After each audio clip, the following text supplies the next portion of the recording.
अस्सलाम वालेकुम जी, जहांगीर खान आपकी खिदमत में हाजिर है। आज पाकिस्तान तहरीक इंसाफ की जानिब से चिश्तिया में अवामी ताकत का मुजाहरा किया गया और जब भी पाकिस्तान तहरीक इंसाफ की जानिब से जलसा किया जाता है तो हम देखते हैं कि हर कोई यही सवाल करता है कि आखिर कितने लोग थे आज के जलसे में।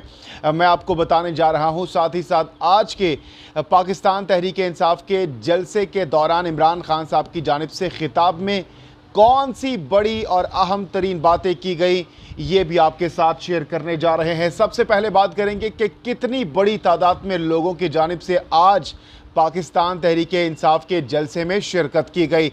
चिश्तिया जो कि एक बहुत छोटा सा शहर है और जिस ग्राउंड में आज पाकिस्तान तहरीक इंसाफ की जानिब से जलसा किया गया, अवामी ताकत का मुजाहरा किया गया, इस ग्राउंड के हवाले से बताया जाता है कि 55,000 से ज़ायद लोग इस ओपन ग्राउंड, ये एक ओपन ग्राउंड है जहां पर जलसा हुआ और इसमें 55,000 लोगों की गुंजाइश मौजूद है।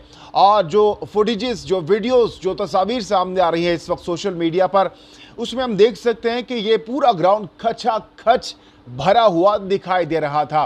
तो ये इस हवाले से कहा जा सकता है कि आज के जलसे में एक अच्छा क्राउड था, क्योंकि जब भी पाकिस्तान तहरीक इंसाफ जलसा करती है, इससे पहले जो पेशावर का जलसा हुआ उसमें भी एक कसीर तादाद में अवाम की एक बहुत बड़ी तादाद उस जलसे में भी मौजूद थी। और आज के चिश्तिया के जलसे में भी हमने देखा क्राउड मुकम्मल तौर पर जो ग्राउंड था वो फुल था और अवाम की एक बहुत बड़ी तादाद आज के इस जलसे में भी मौजूद थी। अच्छा जी, इसके साथ साथ जो इमरान खान साहब की जानिब से खिताब किया गया और आज की खिताब में इमरान खान साहब ने जो अहम तरीन चीदा पॉइंट्स अपने खिताब के दौरान अवाम के सामने रखे गए वो आपके सामने रखेंगे। वैसे तो बहुत लंबी तकरीर थी खान साहब की, लेकिन जो अहम तरीन पॉइंट्स हैं वो आपके सामने रखेंगे और उसके बाद आपको ये भी बताएंगे कि अगला लाहेमल क्या हो सकता है इमरान खान साहब का।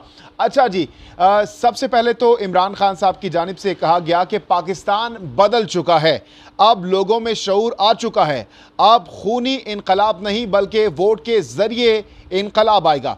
पाकिस्तान तहरीक इंसाफ के चेयरमैन इमरान खान ने इस मौके पर मजीद कहा कि कानून की बालादस्ती के बगैर कोई भी मुआशरा तरक्की नहीं कर सकता। याद रखें कि जब तक इंसाफ कायम नहीं होगा मुल्क खुशहाल नहीं होगा। पाकिस्तान तहरीक इंसाफ के चेयरमैन इमरान खान ने इस मौके पर जलसे से खिताब करते हुए मजीद कहा कि मैंने हमेशा अदलिया और फ़ौज की मजबूती की बात की है। मेरे बयानात देख लें, हमेशा कहा कि फ़ौज और अदलिया मजबूत होनी चाहिए। जो जमात कौम को जोड़ रही है इसे रोकने की कोशिश की जा रही है। सहाफ़ियों को हिदायत दी जा रही है कि इमरान खान की कवरेज ना करें। मेरा चैलेंज है, जो कुछ भी करना है कर लो, आप लोग शिकस्त खाएंगे। इमरान खान ने इस मौके पर मजीद कहा कि डर की वजह से ये लोग अब पाबंदियां लगा रहे हैं। ARY न्यूज़ समेत हमारा मौक़िफ़ पेश करने वाले चैनल्स को बंद किया गया। जलसे की कवरेज रोकने के लिए इन्होंने YouTube भी बंद कर दिया। इमरान खान ने मजीद कहा कि मुझे मालूम हुआ है कि अब एक नया मंसूबा बनाया गया है। हमारी पंजाब की हुकूमत को गिराने की कोशिश की जा रही है, लोटे बनाने की कोशिश हो रही है। पंजाब में करोड़ों रुपए दिए जा रहे हैं। ये लास्ट लाइन बहुत ज़्यादा इंपॉर्टेंट है और जैसा कि 2 दिन से हम देख रहे हैं, ये खबरें सोशल मीडिया पर गर्दिश कर रही हैं कि पंजाब की हुकूमत को गिराने के लिए इस वक्त मनसूबाबंदी प्लानिंग की जा रही है और कहा जा रहा है कि पंजाब की हुकूमत को गिराया जा सकता है। इस हवाले से इमरान खान साहब की जानिब से भी आज इशारा दे दिया गया है।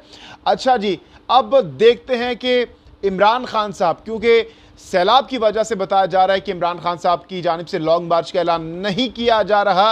अब इस बात के कवी इम्कानात मौजूद हैं कि जैसे ही सैलाब की इस वक्त जो सूरत हाल है उसमें मामलात संभलते चले जाएंगे, तब हम देखेंगे कि हो सकता है कि इमरान खान साहब जल्द से जो लॉन्ग मार्च है उसका ऐलान कर सकते हैं। इस हवाले से अपनी कीमती राय का इजहार ज़रूर कीजिएगा। जहांगीर खान को दीजिए इजाज़त। अल्लाह हाफ़िज़।